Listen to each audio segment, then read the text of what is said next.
देश में coaching centre हो, ये मेरे लिए खुशखबरी नहीं है। मुझे पता नहीं कि मैं अपना जीवन का रथ साहित्य में कितने दिन रखूंगा, राजनीति में कितने दिन जाऊंगा, समाज सेवा में कितना समय बिताऊंगा, या पूर्ण रूप से अध्यात्म की तरफ कब प्रवृत्त हो जाऊंगा, मुझे नहीं पता। लेकिन मूलतः मैं इस प्रवृत्ति के खिलाफ हूं कि किसी लोकतंत्र की राज्य व्यवस्था में शिक्षा देने का कार्य दूसरों को करना पड़े। मैं मूलतः इसके खिलाफ हूं कि किसी शहर में या किसी राज्य व्यवस्था में किसी दूसरे को चिकित्सा की व्यवस्था करनी पड़े। यह मूलतः हमारी शासन व्यवस्थाओं के फेल हो जाने की घोषणा है। आज से 30 साल पहले, 40 साल पहले इस देश में लोग आईएएस बन रहे थे, इस देश में लोग पब्लिक सर्विस कमीशन में जा रहे थे, इस देश में लोग इंजीनियरिंग में जा रहे थे, हम जैसे बच्चे जा रहे थे कस्बों के, किसी कोचिंग से नहीं गए थे। गुरुजी जो स्कूल में पढ़ाते थे, जो सरकार का स्कूल था, उन्हीं में मैं तो द्रोणाचार्य भी नहीं कहता, द्रोणाचार्य तो फिर भी किसी मेधावी एकलव्य का अंगूठा मांगता है। ऐसे गुरु जो केवल प्रणाम मांगते थे, केवल आपका स्मरण मांगते थे, उन्होंने इस देश की नींव गढ़ने वाले लोगों को तैयार किया है, सरकारी स्कूलों में तैयार किया। हम में से अधिकांश लोग जो 70 के दशक में पैदा हुए हैं, वो या तो घर पर दाई के हाथों पैदा हुए हैं या सरकारी अस्पताल में पैदा हुए। आज एक सामान्य 30-40 हजार की नौकरी करने वाला आदमी इस बात की सोचता है कि उसकी पत्नी गर्भवती है तो 1 लाख रुपए बचा लूं, क्योंकि प्राइवेट में 1 लाख रुपए लगेंगे, और ईश्वर ना करे सीजेरियन करवाना पड़े तो 2-2.5 लाख लग जाएंगे। यह मूलतः शासनों की, प्रबंधनों की, राजनीति के फेलियर की घोषणा है। लेकिन यह देश है कि जहां जहां सत्ता फेल होती है, वहां वहां इस देश की जनता उस व्यवस्था को संभाल लेती है। इसके लिए मैं इनको बधाई देता हूं कि इन्होंने इस व्यवस्था को संभाला है, क्योंकि इस देश को तो आईएएस चाहिए, इस देश को तो एसडीएम चाहिए, इस देश के तटरक्षक बलों को तो कमांडेंट चाहिए, इस देश की सीआईएसएफ को तो बेटे चाहिए। वो आएंगे कहां से?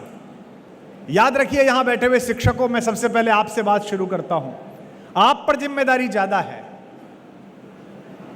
एक पुल गलत बन जाए तो कोई बड़ी दुर्घटना नहीं होती, जनहानि होती है, कुछ लोग मरते हैं, दुख की बात है। एक डॉक्टर बेईमानी से डॉक्टर बन जाए तो पूरे जीवन में 100-200 लोगों को जल्दी यमराज के पास पहुंचने या इंद्र के पास पहुंचने की व्यवस्था करता है।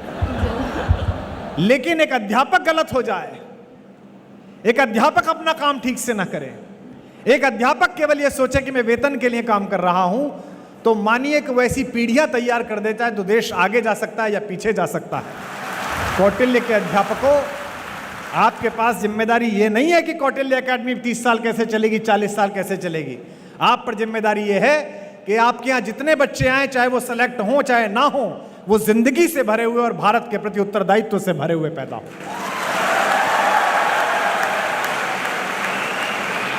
ये जो इर्रेस्पॉन्सिबिलिटी हमारे बीच आ गई है, ये जो गैर जिम्मेदारी हमारे बीच आ गई है। 2011 आंदोलन शुरू होने से पहले तक मैं भी पढ़ाता था, बीए एमए की क्लास पढ़ाता था, और मैं देखता था कि मेरी कॉलोनी में रहने वाले प्रशासनिक अधिकारी या एक छोटा सा व्यापार करने वाले आदमी के चेहरे पर जितनी हनक, जितनी तेजस्विता, जितना गौरव बोध, अपने काम के प्रति जितना उत्सुक भाव होता था, उतना अध्यापकों में नहीं होता था। क्योंकि आप इस बात से मत तोलिए खुद को कि आपको वेतन कितना मिलता है, आप इस बात से मत तोलिए कि आपको विधायक जी जानते हैं कि नहीं जानते, उषा जी आपकी मंत्री, हमारी बड़ी बहन आपको जानती हैं कि नहीं जानती हैं। आप इस बात से तोलिए कि ये सब लोग ट्यूबलाइट में कनेक्शन लगाने का काम करते हैं। आप अध्यापक हैं, आप एक दीपक से लाखों दीपक जलाने का काम करते हैं, यह आपका कौशल है। बहुत सारे अध्यापकों को यह बात लग सकती है कि कुमार विश्वास ऐसी बात इसलिए कह रहे हैं कि खुद भरे पेट के आदमी हैं। बिल्कुल गलत बात। अर्थ से किसी बात की अर्थवत्ता तय नहीं होती, पैसे से किसी बात की चीजें तय नहीं होती हैं। और अगर अर्थ से चीजें तय होती तो यहां हिस्ट्री तो सब लोग पढ़ते हो, इतिहास तो सब लोग पढ़ते हो। जितने इतिहास के विशेषज्ञ बैठे हों या गुरुजन बैठे हों, मुझे याद करके बताएं, पूरे 1000 साल में 2 सेठों के नाम बता दो। पूरे 1000 साल के भारत के इतिहास के सेठों के नाम पता नहीं है तुम्हें। 14वीं शताब्दी का सबसे बड़ा सेठ कौन था दिल्ली का, पता नहीं है। 16वीं शताब्दी में इंदौर का सबसे बड़ा सेठ कौन था, पता नहीं है। केवल 2 सेठों के नाम इस देश को याद हैं। एक अपनी स्वतंत्रता और अस्मिता के लिए लड़ने वाले महाराणा प्रताप के लिए अपने पूरे खजाने को खोल देने वाला भामाशाह, और एक स्वतंत्र भारत की लड़ाई में गांधी के पीछे अपना धन लगा देने वाले बिड़ला जी। केवल 2 सेठों के नाम याद हैं। इन 2 सेठों के नाम भी क्यों याद है? इन 2 सेठों के नाम इसलिए याद हैं कि इन दोनों सेठों ने अच्छे काम के लिए अपने पैसे को लगाया। इसलिए नहीं कि उन्होंने पैसा बहुत कमाया। ब्रांड के लोग मुझसे कहते हैं कि फला प्रोग्राम में चले जाइए, टीवी में फला काम कर लीजिए, रेस्टोरेंट खोल दीजिए। तो मैं कहता हूं ये मेरा काम ही नहीं है। 1-2 काम मैंने ऐसे किए थे जो मुझे नहीं करने चाहिए थे, उनका पश्चाताप आज तक पूरा नहीं हो रहा मुझसे। ईश्वर ने तय कर दिया, नियति ने तय कर दिया, मुझे कहकर भेज दिया कि कुमार विश्वास, तुम्हें मैं विशेष कृपा से नवाज रही हूं बेटा। मैं तुम्हें समय अवसर के अनुकूल बात याद आने का कौशल सौंप रही हूं। मैं उसको कह सकने की शब्दावली तुम्हें दे रही हूं, और मैं बिना किसी सत्ता से भयभीत हुए, बिना किसी व्यक्ति के प्रभाव में आए, देश की, राष्ट्र की, लोकतंत्र की और मनुष्यता के हित में बोलने वाला कलेजा भी दे रही हूं।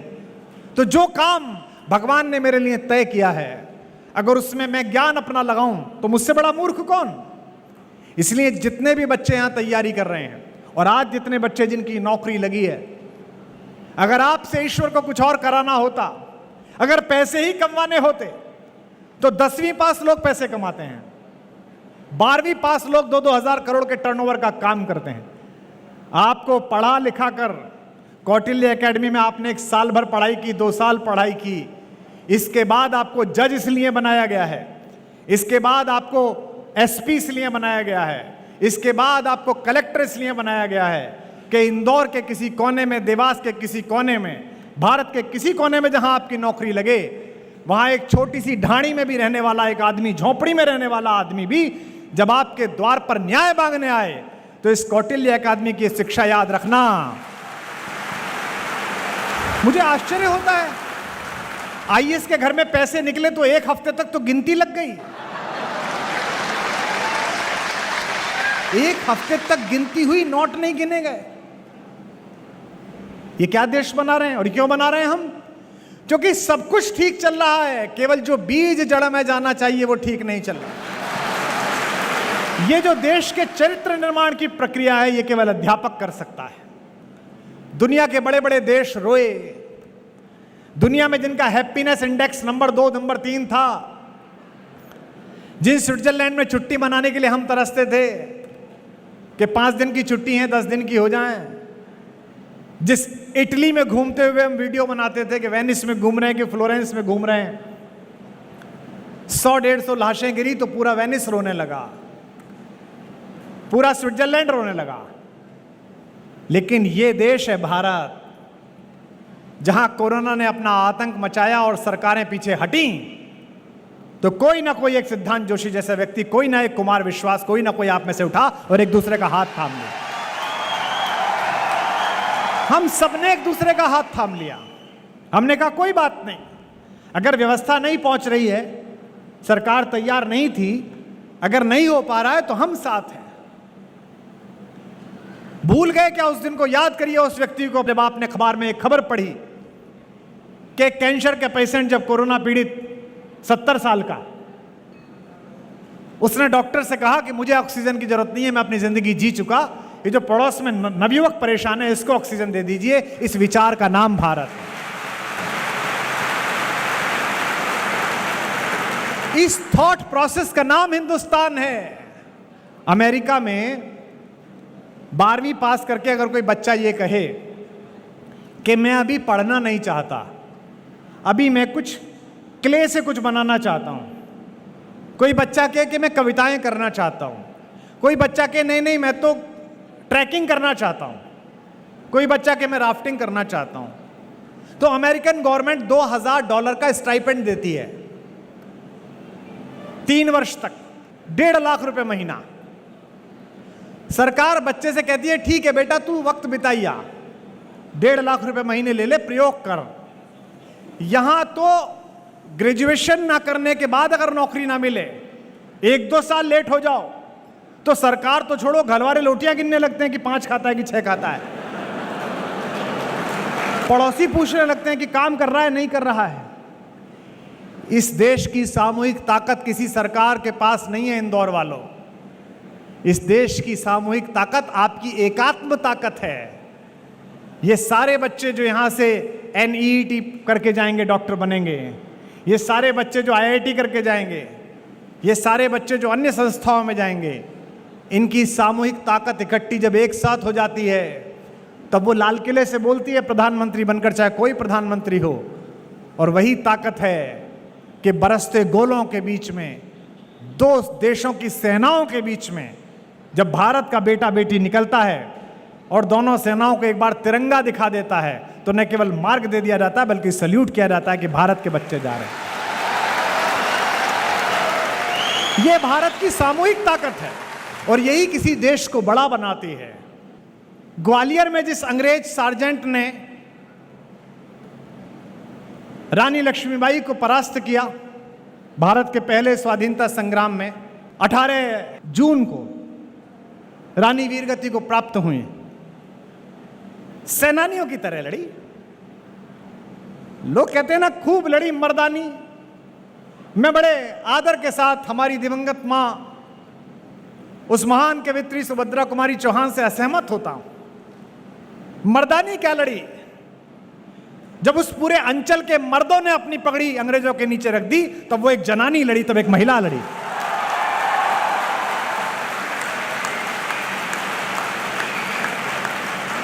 मर्द क्यों प्रतीक है पुरुषत्व का? मर्द क्यों प्रतीक है साहस का? मर्द क्यों प्रतीक है उपलब्धि का? मेरे पिता ने हम 5 भाई बहनों को पढ़ाकर इस योग्य बनाया कि कोई कुमार विश्वास बना, कोई वाइस चांसलर बना, कोई कुछ और बना। लेकिन मेरे पिता हमें पढ़ा सकें, हमको समय पर भोजन मिल सके, मुझको इस बात की चिंता ना हो कि स्कूल की सुबह की ड्रेस कहाँ है। इस बात के लिए मेरी माँ ने अपनी हड्डियां गलाईं, अपनी आंखों की रोशनी गलाई। उसका योगदान मेरे पिता से बड़ा है, मेरे पूरे परिवार से बड़ा है। रानी जिस सार्जेंट ने परास्त की, 3 महीने बाद सितंबर में उसी सार्जेंट ने सुदूर दक्षिण में जाकर चित्तूर की रानी चेन्नम्मा को परास्त किया। ऐसी भीषण गर्मी में नॉटिंघम इंग्लैंड के रहने वाले उस लड़के ने 24 साल की उम्र में यूनियन जैक के लिए लड़ाई करी। मुझे दुख है कि हम वो युद्ध हारे, अपने घर के लोगों की वजह से हारे। लेकिन मैं कई बार सोचता हूं, जब भी मैं इंग्लैंड जाता हूं मैं यही सोचता हूं कि क्या मिट्टी में इसमें बात रही होगी, इसके बच्चों ने कितनी मेहनत की होगी। माना चोर थे, माना डकैत थे, लेकिन कोई तो जुनून था अपने झंडे के लिए, अपने यूनियन जैक के लिए, कि 2/3 दुनिया पर उनका झंडा फहराता था। 21वीं शताब्दी में जीने वाले इंदौर के बच्चों, अगर ये देश 25 साल मुट्ठी बंद करके ये बात कह दे कि हम हिंदू मुसलमान भूल जाएंगे, पूरी दुनिया पर तुम्हारे ज्ञान का झंडा होगा, इसे कोई रोक नहीं सकता।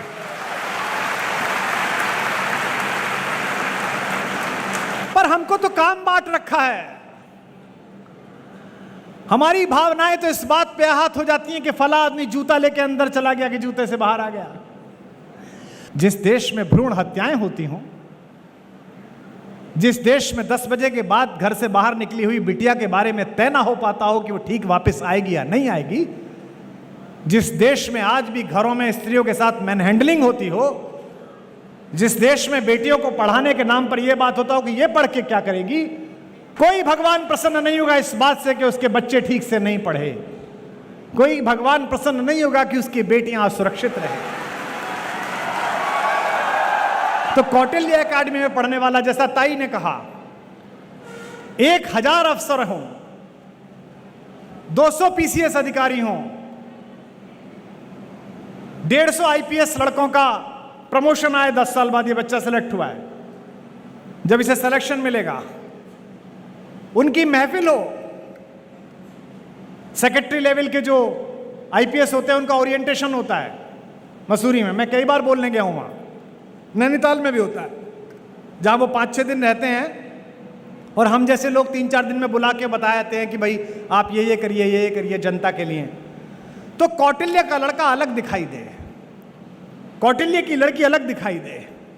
इसके लिए जिम्मेदारी हमारे गुरुओं की और आपकी भी है कि यहां प्रतियोगी परीक्षाओं के साथ साथ आपकी निजी नैतिक शिक्षा और आपकी निजी राष्ट्रीय शिक्षा की व्यवस्था भी हो। यहां कुछ ऐसे रिचुअल्स हों, कुछ ऐसी बातें हों, कुछ ऐसी चीज हों जो किसी दूसरे संस्थान में ना मिलती हों। पाठ्यक्रम तो मिल जाएगा, लेकिन अंदर का संस्कार अगर आपने दे दिया तो वो सारे पाठ्यक्रमों को पार करके भी आपको विजय दिला देगा, यह तय बात। कोरोना में कैसे कैसे बड़े लोग गए, कैसी कैसा पागलपन था।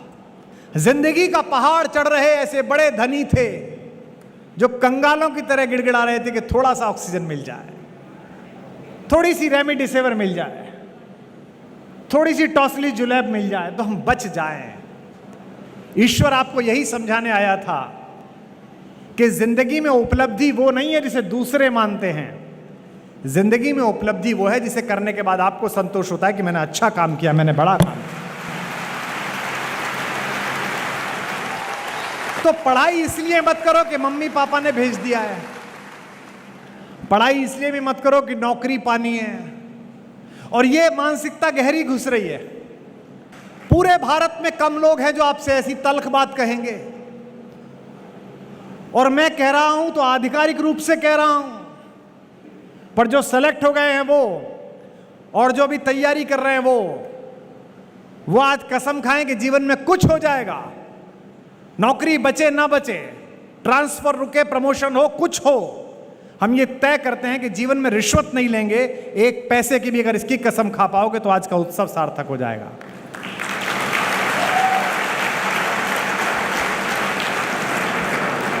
अब तक के भाषण की सबसे कम तालियां बजी हैं।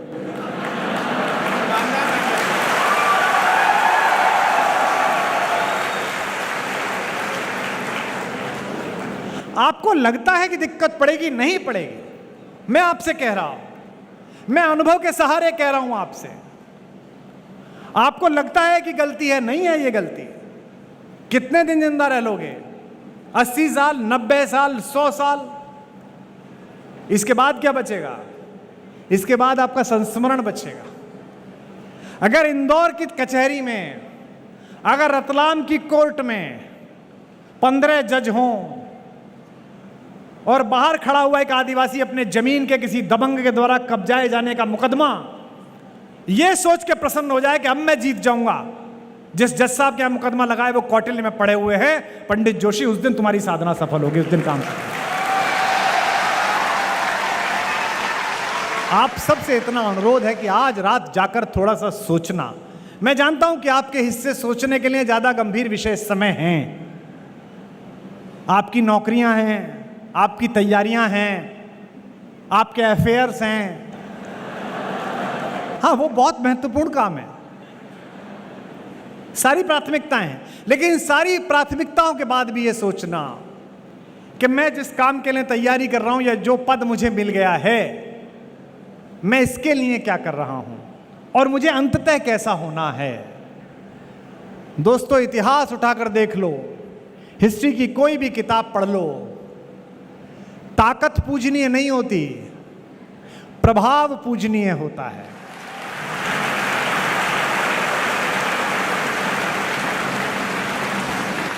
इस हॉल का नाम क्या है?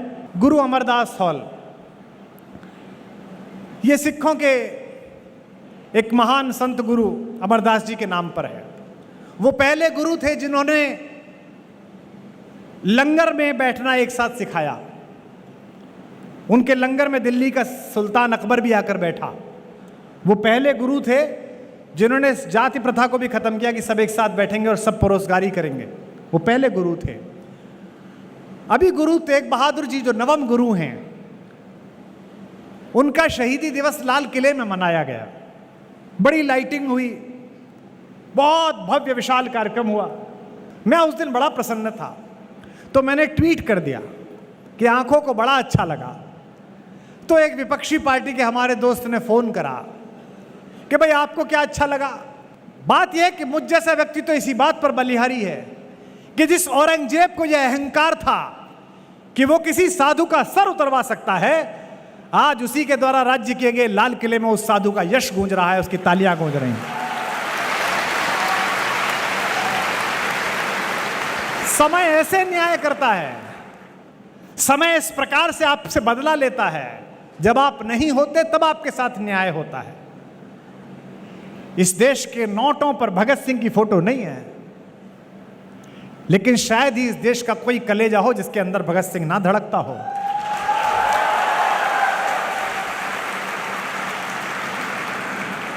इस देश के नौजवानों पर विंग कमांडर अभिनंदन जैसी मूछें नहीं है, लेकिन पड़ोसी देश की कैद में रहकर भी स्वाभिमान से निकलता हुआ जब वो शेर का बच्चा बाहर आया, तो जिनकी मूछें नहीं थी उन्होंने भी मूछों पर ताव दिया कि क्या बेटा आया है निकल। इसका तात्पर्य क्या है? इसका तात्पर्य यह है कि अगर आप अपने काम से, अपने संस्थान का, अपने परिवार का, अपने समाज का, अपने नगर, अपने देश का मनोबल बढ़ाते हैं, तो वो देश आपके प्रति कृतज्ञ रहता है।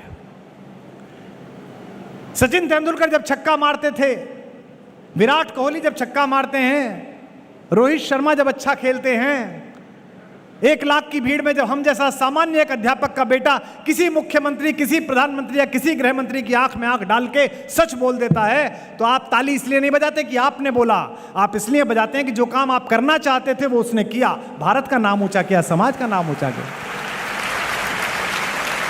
तो आपके सेलेक्ट हो जाने से, आपके आईएएस बन जाने से, आपके आईपीएस बन जाने से, आपके जज बन जाने से आपको एक सरकारी मकान मिलेगा, उसमें उस कस्बे के, उस गांव के, उस लहार के, उस भिंड के, उस गली के आखिरी किनारे पर रहने वाला आदमी जो है ना, उसको कुछ नहीं मिलेगा, उसका मनोबल बढ़ेगा।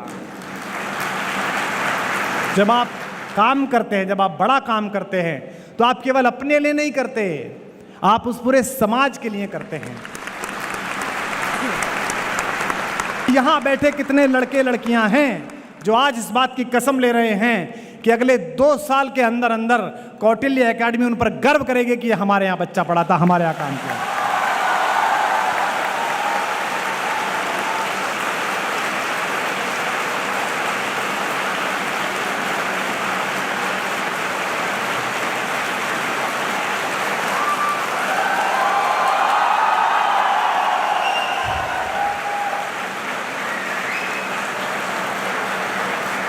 क्योंकि मुझे आश्चर्य होता है और मुझे दुख होता है कि प्राइमरी स्कूल में एक मनोवैज्ञानिक की नियुक्ति है, 3री क्लास का बच्चा डिप्रेस है।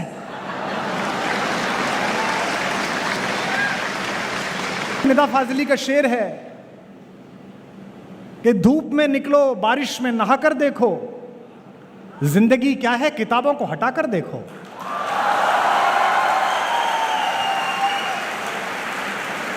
भारत में डिप्रेशन, भारत में एंजाइटी,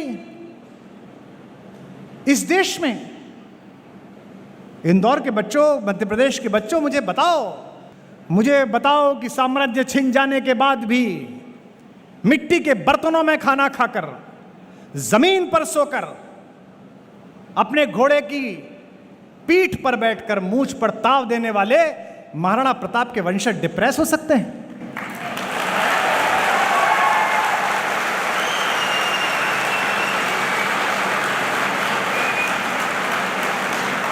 अपनी गुरिल्ला वार पद्धति से औरंगजेब जैसे अहंकारी और दुर्दांत शासक को पूरे दक्षिण भारत में घुमाकर और बीजापुर में आखिरी दिनों में मरने के लिए छोड़ देने वाले छत्रपति महाराज शिवाजी के वंशज डिप्रेस हो सकते हैं?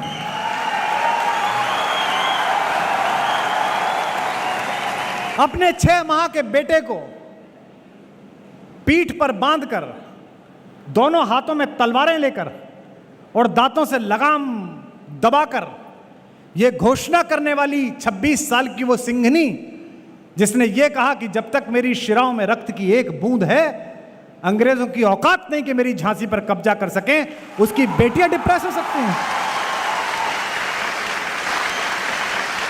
मुझे आश्चर्य होता है कि इस देश में डिप्रेशन है और आपको काम सौंपा गया है, आपको काम सौंपा गया है कि आपकी चेतना ये सब ना सुने जो मैं सुना रहा हूं। 17 साल का लड़का, 18 साल का लड़का गांधी को गाली देता है। बताइए आप, चौराहे पर खड़े होकर पुलिस का कांस्टेबल रात को ट्रक वाले से 20 रुपए का नोट लेता है, उससे सवाल जवाब करने की औकात नहीं है और गांधी पर बात करते हैं।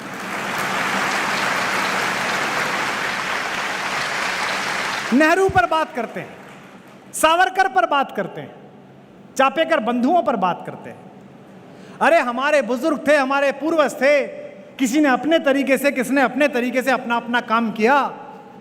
जो पीढ़ी अपने अतीत का आदर नहीं करती उसे भविष्य छोड़ो वर्तमान तक मार्ग नहीं देता।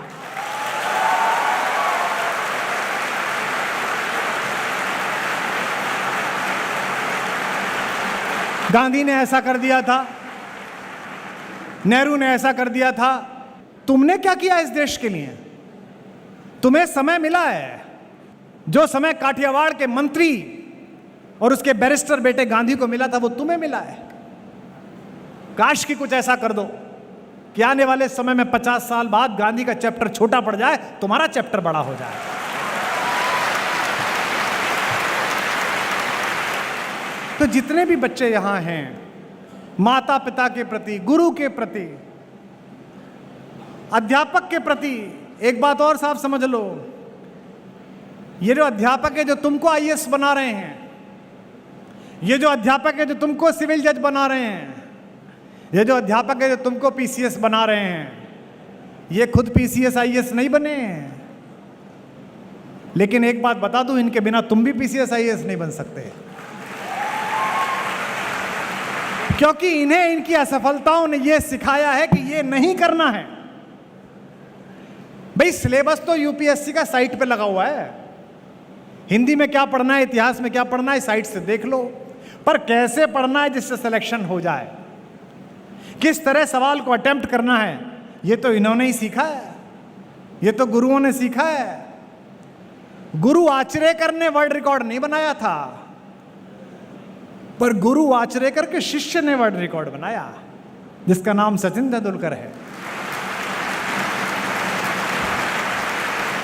मैं अक्सर देखता हूं, मैंने भी 17 वर्ष पढ़ाया था, मैं अक्सर देखता हूं कि बच्चों में, लड़के लड़कियों में ये बात रहती है कि मुझको तो कहाँ पहुंचना है, गुरुजी कहाँ हैं। एक ही बात बोलूंगा आपसे,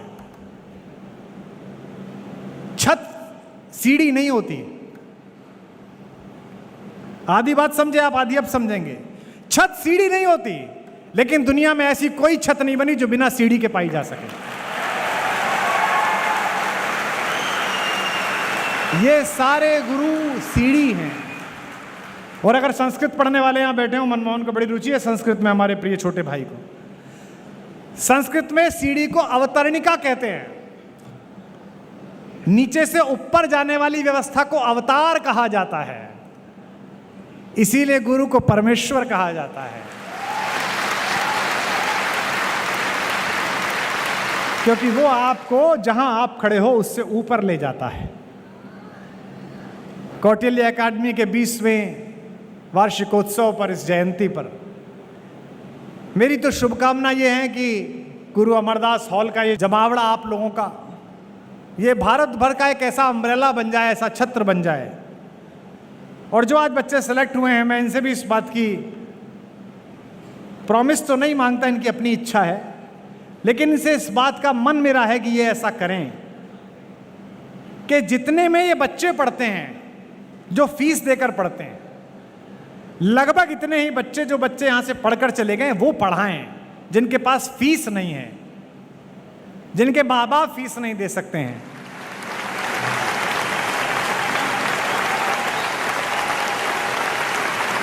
दूसरों को मारकर खाइए, ये विकृति है। वो अपना खाए, आप अपना खाओ, ये प्रकृति है, लेकिन दूसरा खा सके आप इसकी चिंता करके खाओ, ये संस्कृति है। लोग मुझसे पूछते हैं कि आप धारा के विपरीत क्यों बहते हैं। मैंने जो वाक्य कहा उसको याद रखना, अधिकारी बनते समय जिंदा छातियां और बाहें धारा के विपरीत तैरती हैं, लाशें धारा के साथ बहती हैं, जो मर जाते हैं वो धारा के साथ।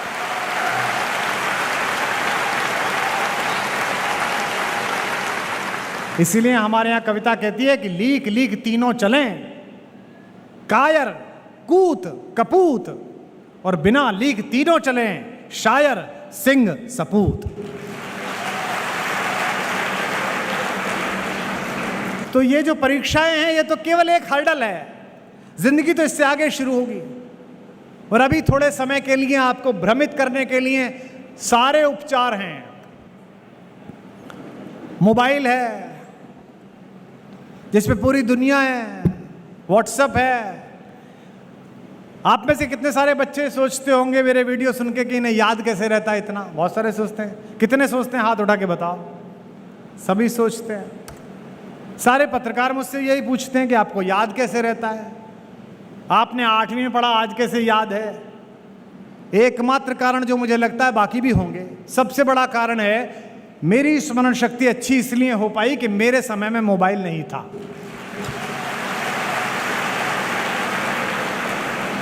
कोई डाइवर्जन ही नहीं था।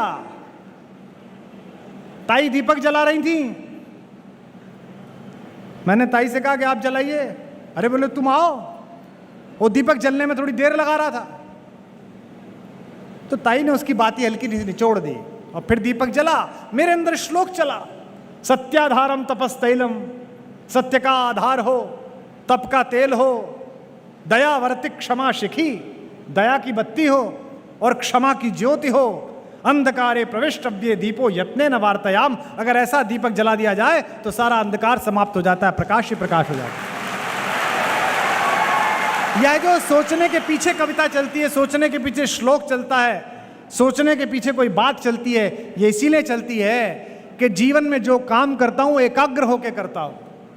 ये क्या परीक्षाएं हैं जिनके बारे में तुम चिंता करते हो? ये क्या पब्लिक सर्विस कमीशन है जिसके बारे में तुम बातें करते हो? तुम्हारे दिमाग की सेल का 2% यूज नहीं हो रहा है इसके लिए।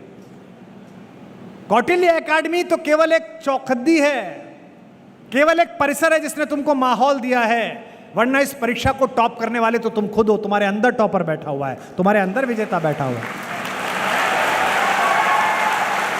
वही 2 आंखें हैं यार, वही 2 हाथ हैं, वही एक बुद्धि है। बाकी तो तुम्हें सब समझ में आता है। चलो इस बात पे कसम खा लो आज कि जब तक इस परीक्षा को क्रैक नहीं कर दोगे, दिन में केवल 2 घंटे मोबाइल देखोगे, 1 घंटे सुबह 1 घंटे शाम। बोलो इस बात पे कसम खाओ। चलो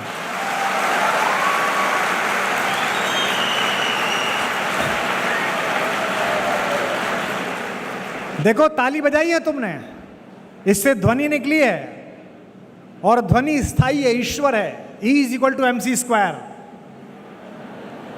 भगवान के सामने तुमने ये साक्षी दी है। जब तक सिलेक्शन नहीं हो जाएगा, जो स्क्रीन टाइम है जो आता है, आज से तय करो 2 घंटे तो अधिकतम कह रहा हूं। अगर किसी का 20 मिनट हो जाए तो उससे बढ़िया कुछ नहीं, लेकिन चलो 2 घंटे मान लिया। 8 घंटे पढ़ना, 2 घंटे मोबाइल या टीवी जो कुछ भी हो, 4 घंटे और कोई काम जो तुम कर सकते हो, और फिर 8 घंटे सोना। ये अगर टाइम टेबल बना लो अगले कुछ समय के लिए, तो परीक्षा में कुछ नहीं रखा है। तो मैं अगली बार आशा करता हूं कि मुझे जोशी जी नहीं बताएंगे, कौटिल्य एकेडमी नहीं बताएगी, मुझे मेरे फेसबुक पेज के मैसेंजर पर इस हॉल में बैठा हुआ एक एक लड़का और एक एक लड़की बताएगी कि सर आपने शाम को 6 बजे एक बात कही थी और उसने मेरे जीवन में उजाला ला दिया। आज मैं सेलेक्ट हो गया हूं, इसलिए आपको मैसेज कर रहा हूं। ये मुझसे वादा करें।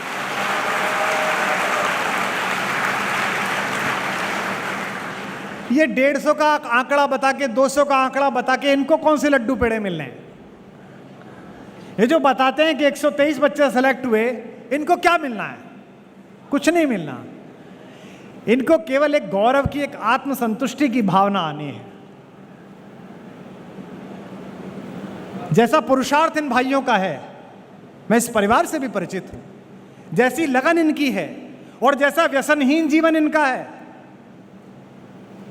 ये तो ईंट का भट्टा लगाएं तो वो भी चलेगा, कोई और काम कर रहे हैं तो भी चलेगा, मकान बनाने लगे तो भी चलेगा, बिल्डर बन जाए तो भी चलेगा। लेकिन ये बिल्डर नहीं है, ये मकान नहीं बना रहे हैं, ये घरों को चलाने वाले चिराग पैदा कर रहे हैं, आप लोगों को तैयार कर रहे हैं। चलो एक बात और करिए, आज मैंने आपसे 3 कसम खवाई, 2 कसम, तीसरी और आखिरी कसम। एक कसम और खाइए, मम्मी से नहीं, पापा से नहीं, जोशी सर से नहीं, डॉक्टर मनमोहन सर से नहीं, मिश्रा जी से नहीं, किसी से नहीं। आज रात को जाकर सोने से पहले खुद से कसम खाओगे, अपने अंदर झांक कर उस आदमी का नाम लेना जो तुम हो, कि अंदर बैठे हुए आदित्य, अंदर बैठी हुई गरिमा, अंदर बैठी हुई प्राची, जो भी नाम हो तुम्हारा, मैं तुझे कसम खा के भरोसा दिलाती हूं कि जिस प्रतियोगी परीक्षा के लिए माँ बाप ने मुझे यहां पर भेजा है उसको मैं किसी भी हालत में पार करके दिखाऊंगी, ये दिखाऊंगा, ये कसम खाऊंगा। और अगर ये कसम खा ली तो करके दिखाओगे। अरे इंदौर में बैठे हो, यहां रह के भी राहत इंदौरी याद ना किया तो क्या हुआ?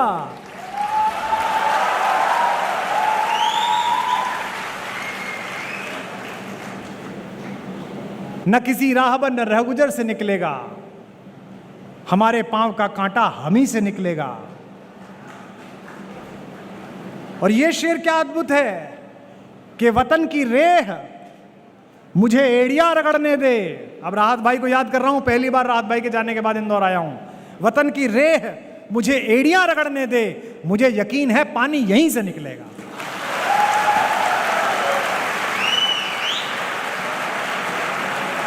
शरशैया पर पिता में भीष्म पड़े हुए हैं और उनकी तंद्रा में, निद्रा में उनकी आवाज निकली कि जल। युधिष्ठिर ने सोने का पात्र मंगाया, लेकर भागा। दुशासन दूसरा चांदी का पात्र लेकर आया। द्रोणाचार्य खड़े हो गए लकड़ी का पात्र लेकर, गुरुदेव पानी पी लीजिए। उन्होंने कहा नहीं, अर्जुन को बुलाओ।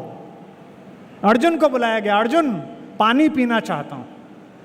अर्जुन ने कहा जी बाबा, अभी पानी पिलाता हूं पिता में।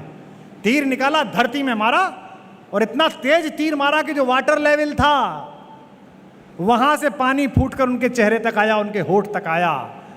जिस समय आपका संकल्प और आपकी भुजाएं ये साहस पैदा कर देंगी कि जमीन में भी तीर मारूंगा तो यहां से भी विकास की, प्रगति की, सभ्यता की धारा निकलेगी। उस दिन कौटिल्य एकेडमी के सच्चे विद्यार्थी कहलाओगे, सच्चे बच्चे कहलाओगे।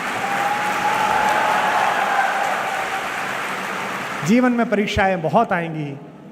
मैं आपको शुभकामना देता हूं कि जीवन में जब ऐसी परीक्षा आए जो पाठ्यक्रम में ना हो कभी, जो पढ़ी ना हो कभी, गुरुओं ने जिसकी चर्चा ना करी हो, जिस समस्या के विषय में कभी सोचा ना हो, तब आज के इस उद्बोधन के बाद का आत्मज्ञान उस अंधेरे में थोड़ा प्रकाश आपके अंदर पैदा करेगा, तो मेरा आना सार्थक हो पाएगा। आप सबने मनोयोग पूर्वक सुना, इसके लिए मैं आपका आभार व्यक्त करता हूं। बहुत बहुत धन्यवाद, बहुत बहुत।